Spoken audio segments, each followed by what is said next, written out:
So in this 40K podcast, I wanted to follow up from some of the comments yesterday or the day before where we were looking at and talking about this idea of wounds in 40K and how certain rules inflate the system.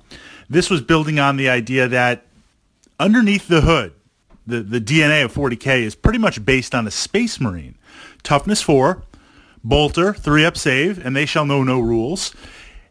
Generally speaking, and we saw this in the Eldar Aspect podcast, anything, and I am generalizing a little bit, anything above that costs more points because it's better than the Space Marine. Anything less than that is a reduction in points. This sort of works, but as soon as you get into the extremes, and it's not so bad now, but for those of us who have played 40K for a couple of years, and if you look back at some of the other videos on YouTube, Chaos Space Marines for a long time, I define Chaos Space Marines pre-cultist and post-cultist. This idea that until Chaos cultists were, yes, I know 3rd edition, you got Alpha Legion with cultists on there, but for a long time, the cheapest you could field playing Chaos Space Marines was just generic Chaos Space Marines. But for some reason, they were not fearless. They didn't have any special rules, and they shall know no rules, and things like that. So essentially what you had to do to even remotely begin to bring them on the table was give them the various marks. Now we're getting to this zone where I can take a base cultist marine, give them a mark of Nurgle or Tzeentch or Khorne, but the cult troops themselves actually performed better. Grey Knights, Grey Knight players, you know what I'm talking about, pure Grey Knight armies, and this is something that I still struggle with in terms of pure Grey Knight armies, where you have special abilities, you have special war gear, you have higher initiative. If we look at Khornate Berserkers, you have a higher weapon skill, things like that. They're above Marines, so the points go up. But you're on a D6-based system, which means if I shoot you with enough dice, if I roll in the top 33 percentile of 5 and 6s, you're in a lot of trouble. And with saves and wounds, even with modifiers, you roll 1s and 2s, to make your armor saves and things like that, you're in a lot of trouble. So it starts to really kind of fall apart. I lay this as a foundation because now we kind of move into the idea of Blood Angels. Now we kind of move, and this is what I wanted to follow up on, an amazing, really amazing comment. The time and effort to ask it, to mention it, I wanted to build on it there. And it is off of the Eldar Aspect video, I believe. So you're playing Blood Angels. And this is not the first time Blood Angels have been there. Space Wolves have suffered a little bit with this, although for some reason Space Pups get a little more love. Dark Angels suffered with this also for a long time, although they get a little more love with the Terminator variants in the current rule edition. But essentially this was part of the Games Workshop life cycle. No doubt Marines sell. And we have what I call the generic Marine Codex, where it has most of the chapters rolled into one. You've got the artifacts, you've got the variants, you've got the units. This is often one of the first things released with every new edition of 40K. And that makes sense because the secret formula of 40K is there's a good chance if you are listening to this podcast, you're listening to this vlog, there's a very good chance that you play Space Marines right now. I'd say like thumbs up in the comments if you play Space Marines. There's also a very, very good chance that the opponent that you will play this week in one of your games, or next time you play 40K, also plays Space Marines. And furthermore, there's an 88% chance that at some point within the next year and a half, you will be starting a Space Marine army. I mean, look, I love playing Eldar. They're my first love. I love the Space Krons. I love the Space Bugs. I love Chaos. But I've got Hawk Lords. I've got Red Templars that I play as Black Templars out there, Fritz Templars. I like playing Space Marines. I love Grey Knights. My Grey Knight army is one of my favorite armies out there. So Games Workshop knows it's in the DNA. They know we love the Space Marines out there. So with every release, you get that core Space Marine book. And then when you make it halfway through the life cycle of an edition, because make no mistake, Games Workshop knows the edition and the edition switch. The only thing that's worse with a Games Workshop edition switch, and look, I can love 40K. I'm there with 40K. I love it, but some of the ways things are handled, they annoy me. They don't surprise me or anger me because Games Workshop is out there to make money. So the more models they produce, the more an edition changes, the more you have to do this. But halfway through the life cycle of an edition, and this has happened every single time, they will release a second Space Marine book on there. Primary Space Marine book. When that drops, that we're getting towards the end of the edition. It's happening, and the life cycle changes. Dungeons & Dragons does this all the time. You go out, you bought all the 3.0 books, you bought all the supplements because you're like, this is the final edition of D&D, coming off the heels of second edition AD&D. And next thing you know, it's like, oh, guess what? D&D 3.5, then 4, then 5, constant reboot because they have to get you to buy more stuff. With Games Workshop, it's a way to cycle out models and get that to happen. So where do these secondary books fall into place? And in many ways, it just depends on when Games Workshop dropped your book. So Blood Angels got an update pretty early on. In the beginning, that's really exciting for Blood Angel players, but much like the Red Thirst, it becomes a curse later on because you are a secondary Space Marine chapter out there. It's almost like you're going to get an update towards the end, but then we're going to get a reboot and you're back in the cycle. Slight what if there. I guess it's the box sets. I guess it's the narrative. Maybe Space Vikings sell. Space Wolves do tend to get a little bit more love on there. So in the comments, it was talking about, that's kind of the foundation, it was talking about this idea, struggling to play Blood Angels. And I've seen this with other Blood Angel players.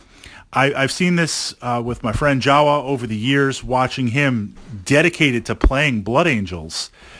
There's this, it happens where you're going to take, Dante, you're going to take Mephiston, which are beasts in and of themselves. Now, part of the reason why you play the chapter, whatever chapter that's going to be, you play it for the lore, you play it for the models, you play it for the love. You want to run these named characters. You want to play something like Death Company as opposed to generic Assault. I mean, that's, for whatever reason, it's captured your imagination. You want to go there. I've always said play the army you want. So it's not just like, I want the best Space Marine army rules-wise, and that's going to be Blood Angels. No, you'll play generic Marines, and you'll just proxy and adapt at whatever's the hotness in the moment. Same reason I want to cast Judgment on the Heretics. That's why I'm playing Black Templars on there, and the lore of the Emperor's Champion, and things like that. So you have these named characters, which the problem with named characters in 40K is they are overpriced. And as an edition moves on, the rank and file troops, warriors, cannon fodder, cultists of all the other armies, they get reduced. New powerful units get introduced. So you find not only are you paying a premium points, for Dante, Mephiston, and things like this in your Blood Angel Codex, they just get out torrented. They just get absolutely torrented down on the D6 system. So now you're faced with an interesting perspective, and this, this is another concept that has existed in 40K. I saw this in my mind. I can never forgive the complete butchering of the Necron, and maybe there's like an esoteric link, depending on how we want to pronounce that, because Blood Angels and Necrons, they're best bros. They're doing bro fist. They're on the same side. I can't forgive Ward for certain things. I've tried. I got past Grey Knights being overpowered for a long time, but the total abolition of the Star Gods out there and destroying them, and the Satan being shards, and the War in Heaven.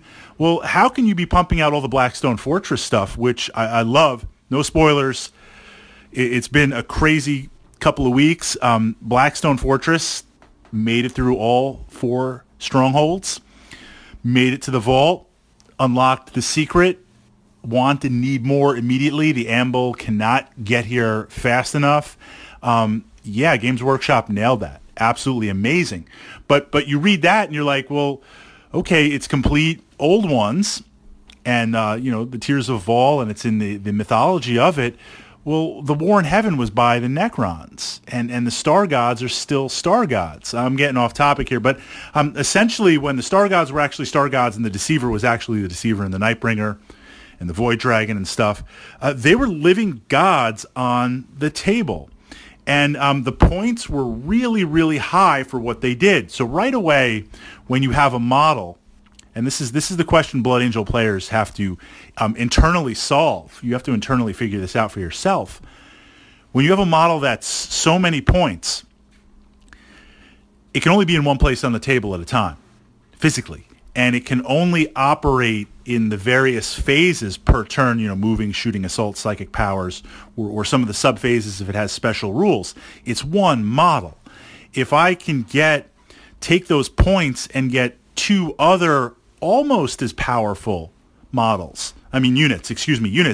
Now my footprint has expanded, right? Now my footprint has expanded out.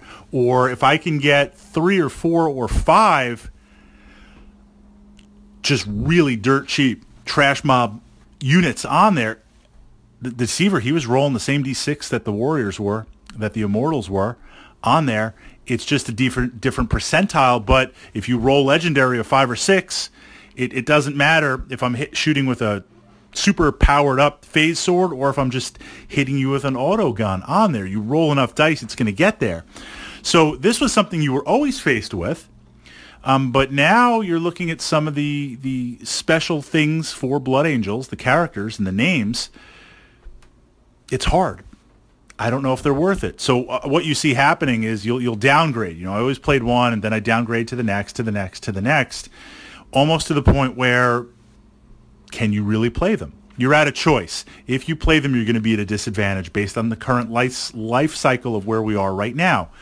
You need to make that decision. You need to look and you need to make that decision, because then is it worth playing Blood Angels? You either accept it and be like, look, I'm going to play Death Company. I'm going to play this stuff because that's the whole point of playing Blood Angels.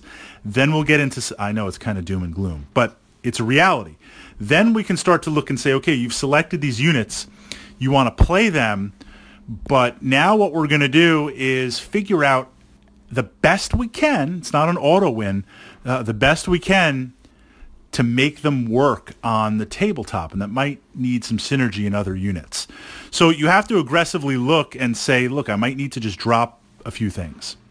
The next piece, or I should say the interesting part that you want to leverage, and again, this is found also in the specifically with the Space Marines, the kind of what I call the sub-chapters of Space Wolves and Dark Angels and stuff. Games Workshop is pushing out the narrative. And you have access to certain things that no other Marine chapter has. Everyone's got a special character. Everyone's got HQ. Everyone's got named that they're different, but everyone has access to something special like that. You look to eliminate that. You look for those points. You pump them in. Ball Predators. That has always been a hidden gem of the Blood Angel Codex. That has always been unmatchable by other Marine options out there. So if you're already maxed and stocked and jacked on that, well, you're going to continue doing that. If not, that's where you're going to switch in. So you need to look, and this kind of goes also for Dark Angels and Space Wolves and other things. What do you have access to that other Marine players don't? And the big thing is the dice, the output. What has the most dice output? And you have the ability to unlock that. You put the points you save in, the resources you save in from your HQ choices, to now, as best you can, upgrading and taking those aspects of it on there for the DACA, for the dice. If you're looking, so, if we're playing Blood Angels and you say, well, look, I still want to get Death Company in. Okay. Absolutely. And honestly, right there, I'm with you because, again, it goes back to I want to play those things. You know, in my Samhan Warhost of jet bikes, Vipers, Wave Serpents, Farseers, for me, it's irrelevant, the point cost, because I love these things. You know, just visually, I love the narrative. That's what I want to play. There was a time, I remember when I started my, just for some context, when I started my Samhan Warhost in 4th edition 40K, so we're talking, I mean, do I even want to like admit this? We're talking 2006, 2007 out there. In that edition, a Land Raider cost 250 points stock. Now you could put a Hunter Killer on, you could put a Melt-A-Gun, 250 points. This was an armor value 14 on there.